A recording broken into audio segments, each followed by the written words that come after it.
Assalomu alaykum. Xotira millatning ma'naviy tayanchi. Qadrlash esa insonga, tarixga va kelajakka bo'lgan hurmat ifodasi. Ayniqsa Ikkinchi jahon urushi kabi insoniyat tarixidagi eng dahshatli va qonli qirg'inni eslash, bu yo'lda jon fido qilgan ajdodlarimiz xotirasiga ehtirom ko'rsatish har birimiz uchun muqaddas burch. Oradan qancha yillar o'tmasin, urush yillarida xalqimiz ko'rsatgan matonat, jasorat va fidoilikning ahamiyati tobora teran anglanilyapti. Chunki bu g'alaba millionlab insonlar taqdiri, ko'z yoshi, mashaqqat va qurbonliklar evaziga qo'lga kiritilgan. Tarixiy g'alaba sifatida bu alohida ta'kidlanyapti. Bugun yangi arxiv ma'lumotlari, ilmiy tadqiqotlar va izlanishlar natijasida urush haqidagi ko'plab haqiqatlar ochilyapti. Ma'lum bo'lishicha, Ikkinchi jahon urushida O'zbekistonda qariyb 2 million nafar inson ishtirok etgan. Demak, o'sha paytda har 3 o'zbekistonlikdan biri frontga yo'l olgan. 100 minglab yurtdoshlarimiz halok bo'lgan, minglab insonlar bedarak yo'qolgan. Ammo xalqimiz nafaqat frontda, balki front ortida ham mislsiz jasorat ko'rsatgan. O'zbekiston urush yillarida katta sanoat, tibbiyot va insonparvarlik markaziga aylangan. Yurtimiz evakuatsiya qilingan minglab insonlarga, yetim bolalarga bag'rini ochdi. Hamma narsa front uchun, hamma narsa g'alaba uchun degan shior xalqimizning hayot mazmuniga aylandi. Ayniqsa bugun bedarak yo'qolgan yurtdoshlarimiz, vatandoshlarimiz taqdirini aniqlash, ularning nomini tiklash, xotirasini abadiylashtirish borasida olib borilayotgan ishlar tarixiy adolat qaror topayotganligining yorqin namunasi. Bugungi suhbatimiz mana shu mavzular haqida fikr yuritamiz. Studiyaga G'alaba bog'i Yodgorlik majmuasi boshlig'ining ilmiy ishlar bo'yicha o'rinbosari, Shon Sharaf davlat muzeyi direktori polkovnik Zohidjon Isoqov hamda O'zbekiston Respublikasi Harbiy xavfsizlik va mudofaa universitetining kafedra boshlig'i polkovnik O'ktam O'rinovni taklif qilganmiz. Xush kelibsizlar. Avvalambor bayram muborak bo'lsin. Har yili mamlakatimizda 9-may xotira va qadrlash kuni bayrami nishonlanadi. Mana bugun ham tantana qilinyapti. Bu tarixiy kun albatta mamlakatimizda inson qadrini joyiga qo'yish bilan bog'liq ezgu amallar, ezgu intilishlar hammasi hayotga tatbiq etilayotganligidan dalolat. Mamlakatimizda mana shu xotira va qadrlash kuni bayram tantanasi shukuhini sezyapmiz. Hozir qanday bir fikrlarni aytsak bo'ladi? Bu bayramning ahamiyati nimada? Nega har yili katta bir tantana qilinadi? Nafaqat mamlakatimizda, umuman Ikkinchi jahon urushidan aziyat chekkan qancha xalqlar bor, davlatlar bor masalan. Va o'z navbatida o'zga xosligi nimada bu bayram nishonlanishini mamlakatimizda? Marhamat. Inson qadrini ulug'lash, millati, tili, dinidan qat'iy nazar barcha yurtdoshlarimizga hurmat va ehtirom ko'rsatish konstitutsiyamizda hamda O'zbekiston 2030 strategiyasida joy egallagan asosiy tamoyillar sifatida mamlakatimizning barcha sohalarida va tarmoqlarida ustuvor bir faoliyat yo'nalishlaridan biriga aylangan desak mubolag'a bo'lmaydi. Xususan Ikkinchi jahon urushi yillardagi qahramonlik ko'rsatgan ota-bobolarimizning bosib o'tgan jangovar yo'lini, shuningdek mustaqillik yillarida xizmat vazifasini bajarish vaqtida o'z jonini fido qilgan, mardlarcha halok bo'lgan aka-ukalarimizni qahramonligini xotirlash, ularning oila a'zolariga hurmat ko'rsatish bugungi kunda har qachongidan dolzarb hisoblanadi. Shu sababdan har yili muhtaram prezidentimizning 9-may xotira va qadrlash kunini alohida umumxalq bayrami sifatida nishonlashga bag'ishlangan alohida qaror qabul qilinadi va ushbu qaror bilan bir qator muhim vazifalar belgilab beriladi. Ushbu bayramning ahamiyati haqida gapiradigan bo'lsak, yana bir muhim jihat shundan iboratki, shu Ikkinchi jahon urushida qahramonlik ko'rsatgan xalqimiz, ota-bobolarimizning jasorati va mustaqillik yillaridagi xizmat vazifasini bajarish vaqtida mardlarcha halok bo'lgan savdoshlarimizning hayot yo'li, ularning xizmat va mehnat faoliyati bugungi kunda yosh avlodni tarbiyalashda va xalqimiz uchun yuksak bir ma'naviy boylik vazifasini bajarib, yoshlarimizni vatanparvarlik ruhida tarbiyalashda bir bitmas tuganmas manba sifatida bajarilayotganligidan yoki joy egallayotganligini ham alohida e'tirof etishimiz lozim. Har yili bayram kunlari ayniqsa shu turli xil tadqiqot materiallar e'lon qilinadi-da. Yangi bir haqiqatlar ochilyapti-da. Hali ochilmagan qanday haqiqatlar bor sizning Ikkinchi jahon urushi haqida? 2020-yilda shu Ikkinchi jahon urushidagi g'alabaning 80 yilligi munosabati bilan muhtaram prezidentimizning tashabbuslari bilan G'alaba bog'i Yodgorlik majmuasi tashkil etildi. Ushbu Yodgorlik majmuasi hamda Shon Sharaf davlat muzeyi o'z faoliyatini boshlagandan buyon ayni siz bergan savolga javob izlash jadal kirishildi. Javob qidirishga.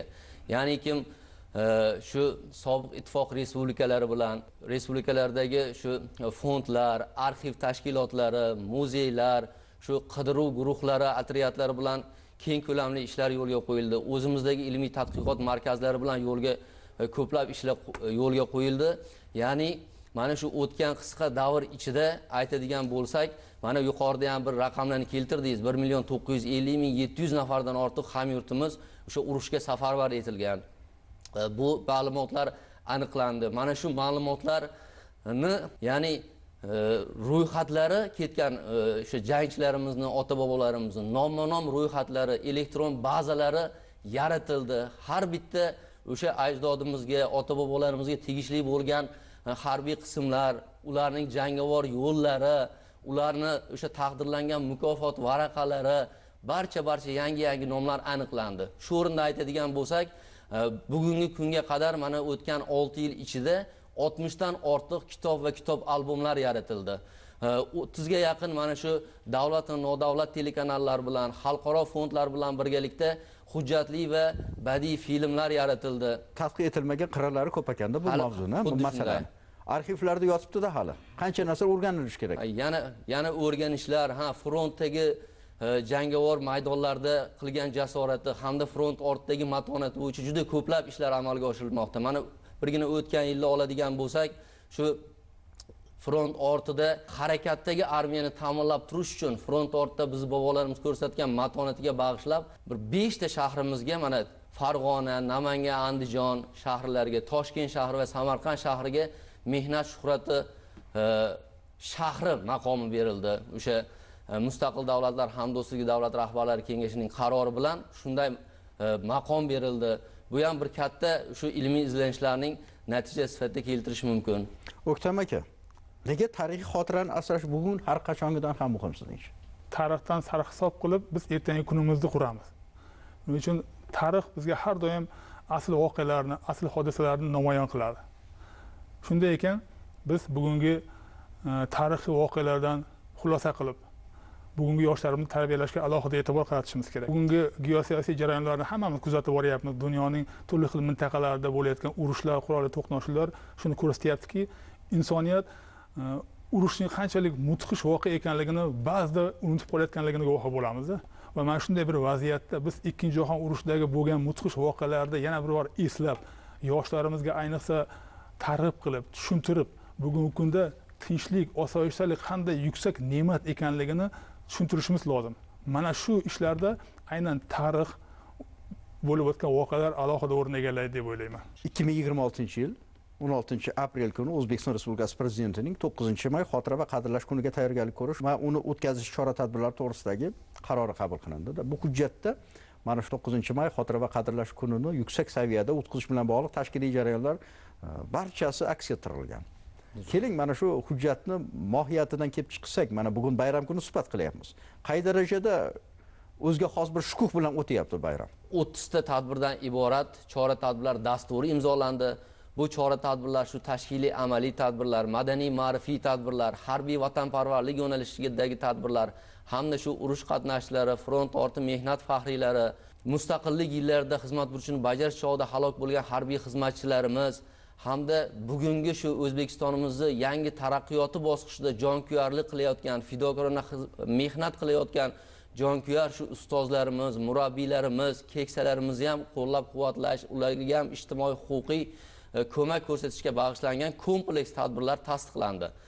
Bugungi kunda juda respublikamizning butun jabhalarida harbiy xizmatchilar, huquqni muhofaza qiluvchi idoralar xodimlari hamda maktabgacha va maktab ta'limi, oliy ta'lim barcha yoshlarimiz ishtirokida ana shu faxriylarimizni holidan xabar olish, ularni qutlash, ularga hurmat, e'zoz, ehtirom ko'rsatish tadbirlari, ularni uy yumush ishlarida, ro'zg'or ishlarida ko'maklashish, xonadonlarni obodonlashtirish ishlari juda keng ko'lamda o'tkazilmoqda. Bu dasturda shunday tadbirlar belgilab berildiki, vazirlik, idora eng yuqori rahbar tashkilotdan boshlab eng quyi shu mahalla tizimigacha bo'lgan har bitta tashkilotlarga, davlat jamoat tashkilotlariga xos o'zining funksiyasiga mos bo'lgan tadbirlar belgilab berildi. Shularni bir ikkitalarini xos sanaydigan bo'lsak, urush qatnashchilari, urush nogironlariga muhtaram prezidentimizning alohida farmonlar bilan belgilangan 30 milliondan pul mukofotlarini, bir yo'la to'lanadigan pul mukofotlarini tantanali ravishda topshirish, ularning nomidan alohida sovg'a, tabrik maktublarini yetkazish tadbirlari o'tkazilmoqda. Bu tadbirlarga mahalliy hokimliklar, harbiy xizmatchilar, qurolli kuchlar faxriylari hamda mahalla yoshlari, o'quvchi yoshlar, shu bilan birgalikda vatan tayanchi harbiy vatanparvarlik harakatini yoshlarni ham jalb qilgan holda birgalikda hozir nishonlanmoqda. O'ktam aka, mana ikkinchi jahon urushi haqida so'z yurityapmiz-da. Mana shu voqelik haqida gapirganimizda yosh avlodni vatanparvarlik ruhida tarbiyalashdi. Mana shu urush faxriylari va ajdodlarimiz jasorat qanday o'rin tutadi sizningcha? Qanday namuna ibrat bo'lishi mumkin? Albatta juda to'g'ri masalani ko'tardingiz. Yuqorida aytganimizdek, prezidentimiz tomonidan belgilangan qarorda viloyatlarda, mamlakatimizning barcha go'shalaridagi ma'naviy ma'rifiy tadbirlar burs, jasorat, matonat shiori ostida o'tkazib kelinmoqda. Va mana shu shior ostida 3 avlod uchrashuvlari, turli xildagi davra suhbatlari va yuqorida Zohidjon e'tirof etganlaridek joylarda mustaqilliklarda halok bo'lgan savdoshlarimizning haykallariga, byustlarini ostiga gulchambarlar qo'yish marosimlari o'tkazilyapti. Albatta bu narsalar, bu tadbirlar birinchi navbatda shu yoshlarimizga ibrat maktabi bo'ladi. Chunki yuqorida ta'kidlaganimdek, mana shu ota-bobolarimizni, savdoshlarimizga ko'rsatgan qahramonliklari, ularning hayot yo'li, murakkab mashaqqatli yo'llari, xizmat faoliyati bugungi yoshlarimizga bir ma'naviy boylik bo'lib, bir ibrat namunasi desak adashmaymiz. Ular bilan bevosita suhbat davomida bugungi kunda ma'lumki, ularning ayrimlari afsuski yildan yilga kamayib boryapti. Ota-bobolarimiz urushda qatnashgan, ular ayrimlar bugungi kunda ham faol ravishda yoshlarimizni harbiy vatanparvarlik ruhida tarbiyalash tadbirlarida qatnashib kelyaptilar va ularning o'zlari voqealar haqida gapirib berishlari, suhbatlar jarayonida yoshlarimizga katta ta'sir ko'rsatayotganligini biz guvohi bo'lib kelyapmiz. Prezident qarori bilan belgilangan tadbirlar bilan bir qatorda Mudofaa vazirining maxsus buyruqlari bilan mustaqillik yillarida xizmat vazifasini bajarish vaqtida halok bo'lgan harbiy xizmatchilarning oila a'zolariga bir martalik moddiy yordam ko'rsatish bo'yicha chora-tadbirlar belgilangan. Xususan har bir oila a'zosiga 3 million so'mdan bir martalik moddiy yordam ko'rsatish belgilandi. Shuning bilan bir qatorda xizmat vazifasini bajarish vaqtida nogiron bo'lib qolgan va bugungi kunda nafaqaga chiqqan harbiy xizmatchilarning 37 nafariga ham turli darajadagi nogironligiga qarab 1,5 milliondan 2,5 milliongacha bo'lgan pul mablag'larini topshirish alohida vazifa sifatida belgilangan. Zohidjon aka, fikrlar bo'lsa aytishingiz mumkin. Shunga qo'shimcha sifatida mana shu xizmat burchini bajarish chog'ida halok bo'lgan harbiy xizmatchilarimizni qahramonligini abadiylashtirish, ularni ham xotirasini e'zozlash maqsadida o'tgan yili shu G'alaba bog'i yodgorlik majmuasi hududida Millat fidoyilari nomli katta bir xiyobonni muhtaram prezidentimiz ochib berdilar. U yerda shu 196 nafar aynan istiqlol davrida xizmat burchini bajarish chog'ida halok bo'lgan harbiy xizmatchilar, huquqni muhofaza qiluvchi idoralar xodimlarini haykallari, monumentlari aks etgan. U yerga ham hozir mana shu aynan harbiy vatanparvarlik tarbiyasi yo'nalishida savol berdingiz. U yerga ham hozirgi kunda minglab o'quvchi yoshlarimiz, kollej, litsey, maktab o'quvchilari, oliy ta'lim talabalari hammalari tashrif buyurib, u yerda ham shularning qahramonligidan, jasoratdan xabardor bo'lishyapti. Shu bilan birga ushbu qahramonlarimiz nomini abadiylashtirish maqsadida ular o'qigan maktablarda ularning byustlari o'rnatilgan. O'sha byustlarga ham hozir yoshlarimiz tomonidan gullar qo'yish marosimlari, xotira tadbirlari o'tkazilmoqda. Shu bilan birgalikda maktablarda hozir bizning harbiy xizmatchilar harbiy qismlarda targ'ibot tashviqot guruhlari tuzilgan. Ushbu guruhlar hozir maktablarga borib, aynan shu kunlarda noming dillarda mangu yashaydi mavzusida xotira darslari, jasorat darslarini o'tishmoqda. Vazirimizning alohida buyruqlari bilan aynan shu xizmat burchini bajarish chog'ida halok bo'lgan 96 nafar harbiy xizmatchilarning oila a'zolariga 37 nafar o'sha nogironlik orttirib qolgan xizmat burchini bajarish chog'ida va hozir nafaqada bo'lgan harbiy pensionerlarimizga ham alohida hurmat, ehtirom ko'rsatilyapti. Bularda hammasida Farhod aka albatta yoshlarimiz bor, o'quvchi yoshlarimiz bor, mahalla yoshlarimiz bor va mana shu vatan tayanchi hamma maktabda ochilgan otryadlari 10 mingdan ortiq maktabimizda uni ham o'quvchi yoshlar ishtirok etyapti. O'zlariga kerakli mana shu urushdan, mustaqillik davridagi shu harbiy harakatlarda jasorat ko'rsatgan akalaridan, o'zini hamyurtlaridan, mard o'g'lonlarimizni qahramonligidan xabardor bo'lishmoqda. Albatta bu orqali bular shu tinchlikni asrash, shu bilan birgalikda mana harbiy vatanparvarlik tarbiyasi dedik. Men ham akam singari harbiy bo'laman. Men ham ofitser bo'lib shu yurtimni qo'riqlayman degan his-tuyg'ular o'z ichidan o'tkazishmoqda ayni damda. Urush yillaridagi xalqimizni fidoyiligi, birdamligi bugungi jamiyat uchun qanday bir ibrat bo'lishi mumkin sizning uchun? Albatta bu bir bugungi jamiyatda ko'rib turibmizki, hayot sur'atlari jadallik bilan davom etayotgan paytda turmush tarzimiz va qulayliklar yaratilgan sari inson tez bu narsalarga o'rganib, hayot mashaqqatlarini gohida unutganday bo'ladi. Lekin men shu haqida aytmoqchi edimki, shu ikkinchi jahon urushida va undan keyingi murakkab vaziyatlarda xalqimiz hamisha birlashib kelgan. Umumiy dushman oldi, umumiy murakkablik oldi birlashib ezgu niyat maqsadlar sari harakat qilgan. Va men o'ylaymanki, mana shu ikkinchi jahon urushidagi va tariximizdagi boshqa voqealar bugungi kunda yangi O'zbekistonni barpo etish yo'lidagi vazifalarimizni bajarishda yaxshi bir ibrat, yaxshi bir saboq bo'la oladi. Xulosa chiqarishga bir misol bo'la oladi deb o'ylayman. Ma'lumki, prezidentimizning alohida qarorlari bilan harbiy xizmatni o'tayotgan harbiy xizmatchilarimizning farzandlariga oliy ta'lim muassasalariga kirish uchun imtiyozlar joriy etilgan.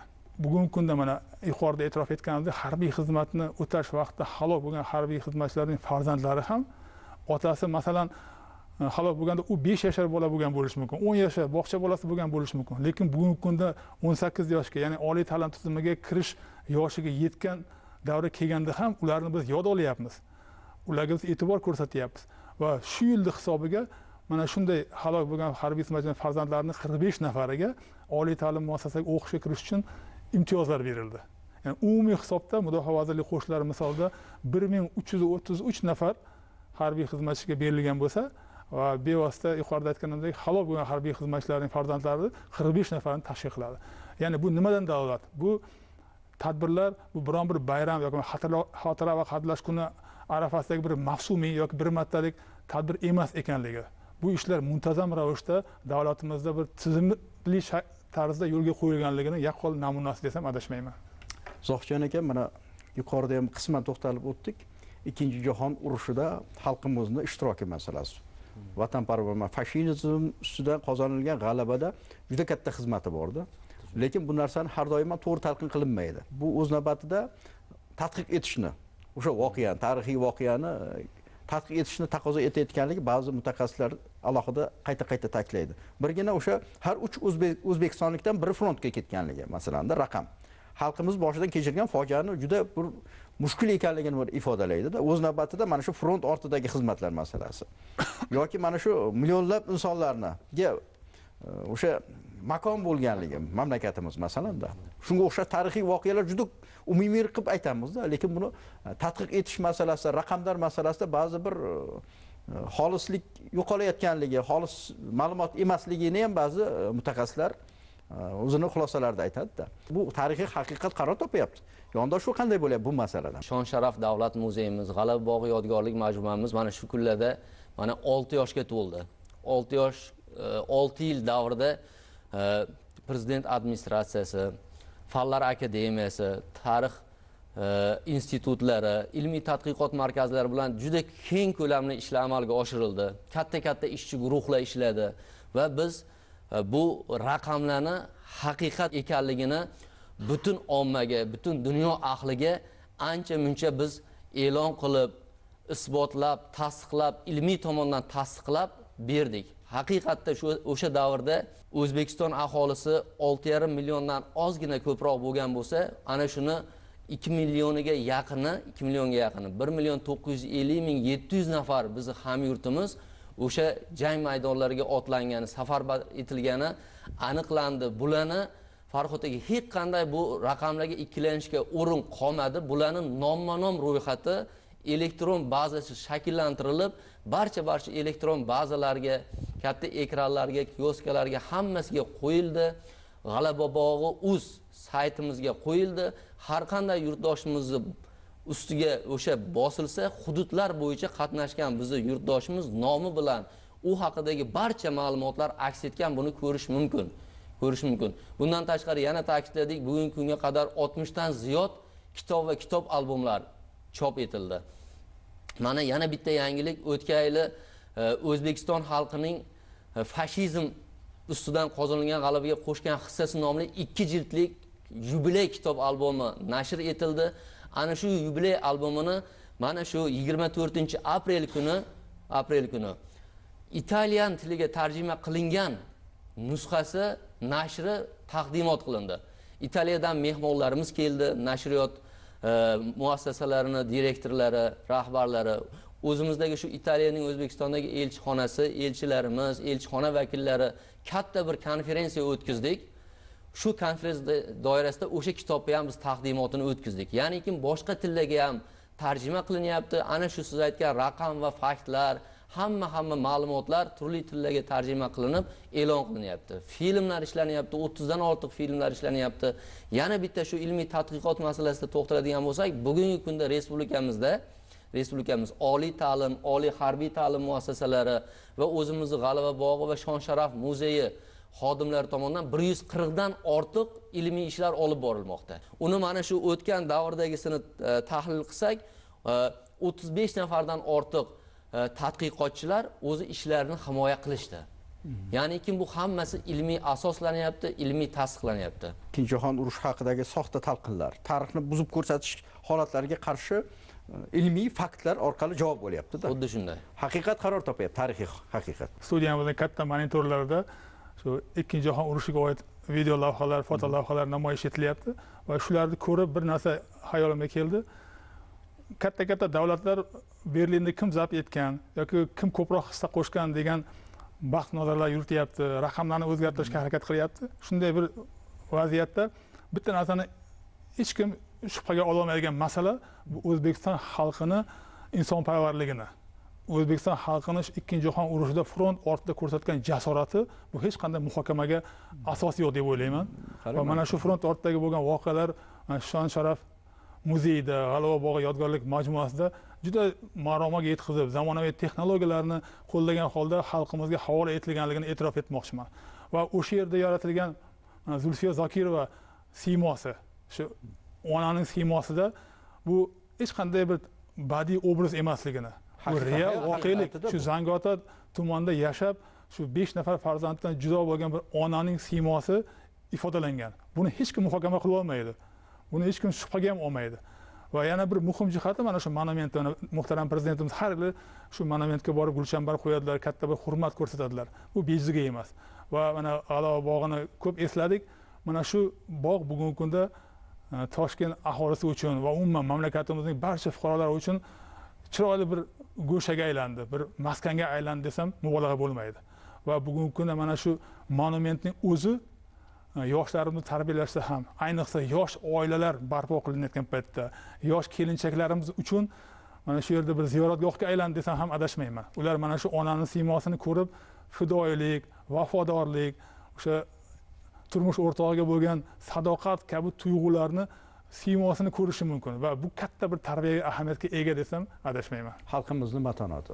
Oddiy o'zbek ayolini qahramonligi, matonatini, irodasini bir yerda aks ettiradi bu. Xuddi shunday. Shu Zulfiya Zakirova haqida mana so'z ochdik. Haqiqatda 5 nafar o'g'illari urush maydonlariga safarbar etilgan, o'zi xohishi bilan borgan. Oxirgi kenja o'g'illari Yusufjon, u ham men ham akam singari urushga boraman, ozodlik uchun kurashaman deb bitta shu uylanmagan o'g'illari shu rafiqasi bo'lmagan, qolgan 4 nafar shu kelinlari shunda ona aytganlar. Joydan chiqsa turmush quringlar deb o'zlari ruxsat bersalar-da, bu kelinlari oilasiga, turmush o'rtog'iga sadoqatini ko'rsatib, turmush qurmasdan shunday o'tgan hayotdan. Haqiqatdan matonat maktabi shu joyda mana muhtaram yurtboshimiz ham har safar kelganda keng jamoatchilik bilan Ikkinchi jahon urushi qatnashchilari, mehnat front faxriylari va davlat jamoat arboblari bilan suhbatlashadilar. Buning mohiyatini, ahamiyatini aytadilar Farhod aka. Shu anda aytadilar. Bu mayli g'alaba, urush, hammasi bo'ldi, o'tdi, bu tarixga sahifalandi, muhrlandi.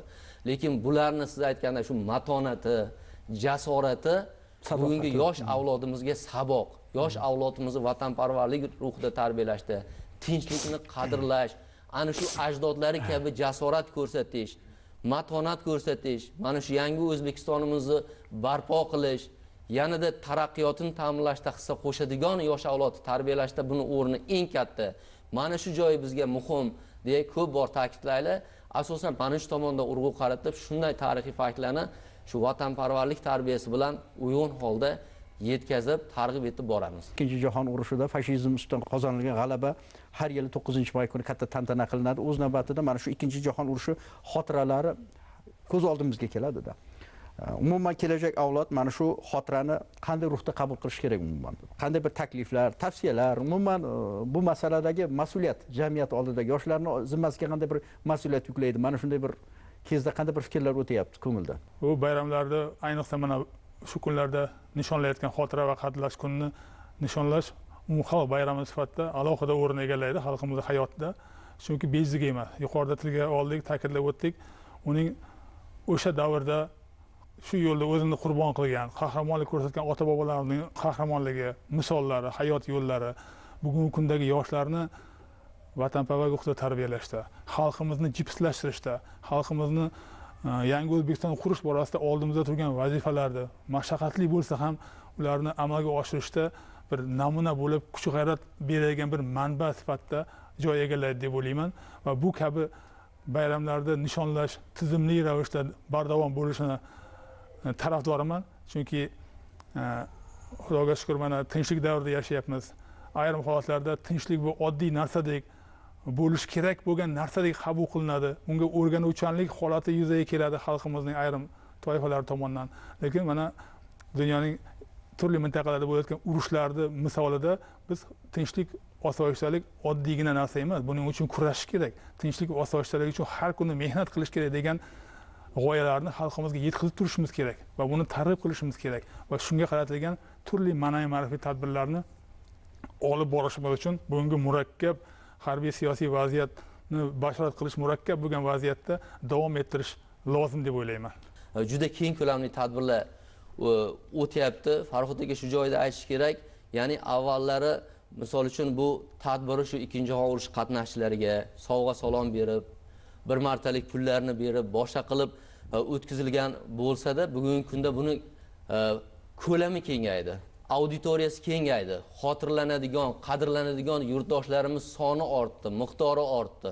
Mana mustaqillik yillarida xizmat burchini bajarish chog'ida halok bo'lgan harbiy xizmatchilar, undan keyin bugungi kunda mana shu yurtimiz taraqqiyotiga munosib hissa qo'shayotgan jonkuyar yurtdoshlarimiz, fidoyi yurtdoshlarimizni ulug'lash, keksalarni ulug'lash, ustoz murabbiylarni ulug'lash bilan juda ham kengaydi. Barcha islohotlarimizni mazmun mohiyatida inson qadrini ulug'lash g'oyasi yotibdi. Bu albatta yosh avlodlarimiz bu tadbirlarda ishtirok etyapti, ko'rib ulg'ayapti. Darhaqiqat tinchlikni asrashga, osoyishtalikni asrashga, vatan taraqqiyotiga hissa qo'shadigan yosh avlodlar albatta kamol topadi yurtimizda. Rahmat, samimiy fikrlar uchun. Bayram muborak bo'lsin. Yana bir bor tabriklaymiz. Mana bugun mamlakatimizda 9-may xotira va qadrlash kuni katta bir tantana qilyapti.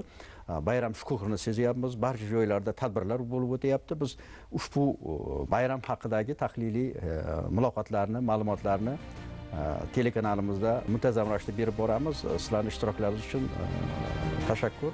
Faoliyatlaringizga muvaffaqiyatlar tilab qolamiz. Muhtaram teletomoshabinlar, O'zbekiston 24 telekanali o'z dasturlarini davom ettiradi. E'tibor uchun rahmat.